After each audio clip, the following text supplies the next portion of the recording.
Hi, I'm Nancy Hafer, Academic Coordinator with the UC Davis Extension Northern California Training Academy. I oversee our coaching programs, one of which is the National Conference on Coaching and Human Services. Our second National Conference on Coaching and Human Services was a great success, mostly due to the wonderful keynote and workshop presenters, and most importantly, the motivated, positive, energetic, and passionate participants. Each of our keynote presenters has created a short thought takeaway video highlighting the key points from their keynote presentations. And in these videos, you will find the key components for a successful coaching approach. These include appreciative inquiry, adaptive leadership, and coaching with secondary trauma in mind. The Northern California Training Academy first implemented coaching about 10 years ago, and we have since developed the Coaching Toolkit for Child Welfare Practitioners, which outlines the key components of a successful, comprehensive coaching approach. And based upon years of research, mostly from the field of education, we have also developed the UC Davis skills-based coaching model.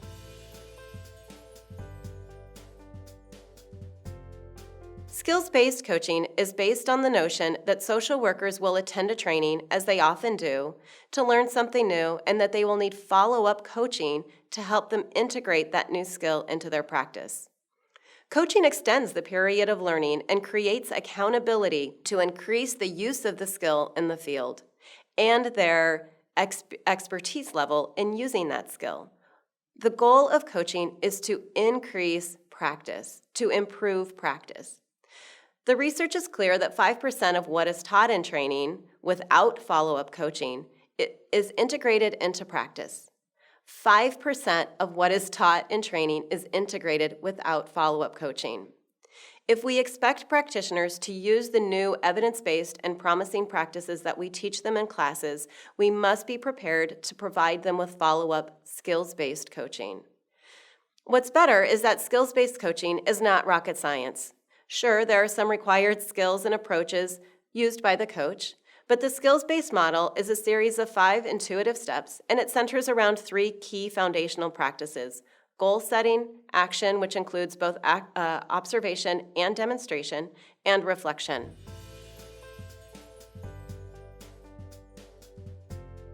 The first step in the skills-based model happens after the social worker has attended a training or they learn about something new that they would like to try. This is when the coach facilitates a reflective and thoughtful conversation about this new practice and helps them develop a plan for implementation. Some key questions the coach might ask would be, what was the key learning for you?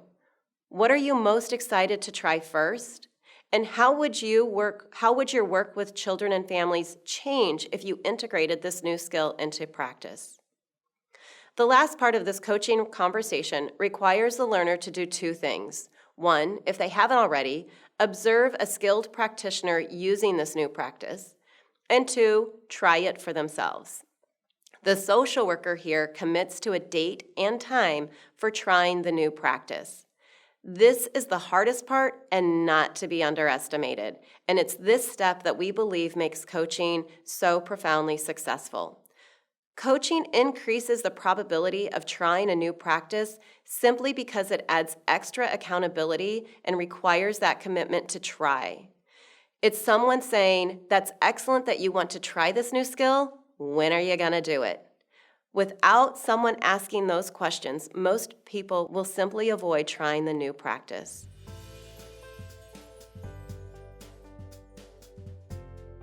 After the commitment to observe and demonstrate, the third step of the skills-based model is to follow through and do these 2 things, which may seem like common sense steps, but they're often not quite so common. The coach must watch the social worker demonstrating the new practice, must go out in the field with him or her and watch them trying, practicing.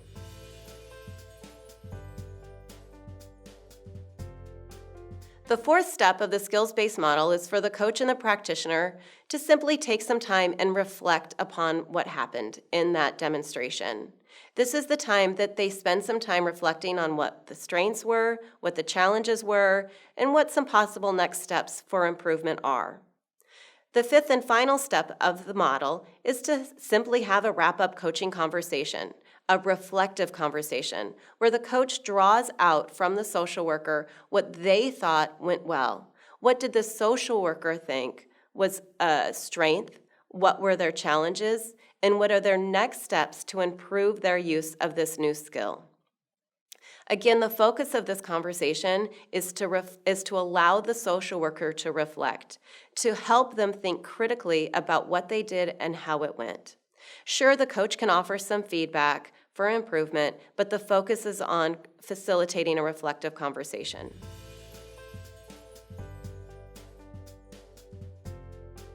The key benefits of coaching for the practitioner include providing a safe environment for the learner to take risks and make mistakes. This clearly must happen for the social worker to be willing to try to implement new practices.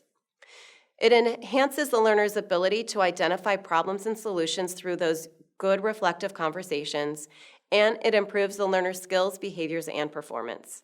Some key benefits for the organization is that it helps to create an intrinsically motivating environment. It improves relationships among workers, and it increases organizational performance. We often hear social workers express the belief that practice is getting harder, the problems facing clients are getting bigger, not smaller, and the stakes are high for professionals in the field. There is a sense that many would just want the answer. What is the right thing to do given this one certain situation with one family or child? What is the best thing that they should do? And they come to their supervisors and coaches asking that question. Please listen to Isabel Blanco's thought takeaway to hear more about the notion of adaptive leadership.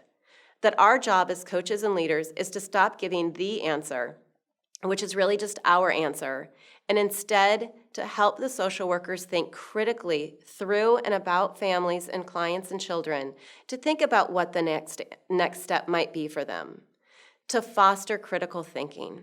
Dr. Atul Gawande is a surgeon and researcher of public health at Brigham and Women's Hospital in Boston, Massachusetts. He's the author of several books, including Better, The Checklist Manifesto, and Being Mortal. He is an eloquent author who speaks of his quest to become the best doctor possible.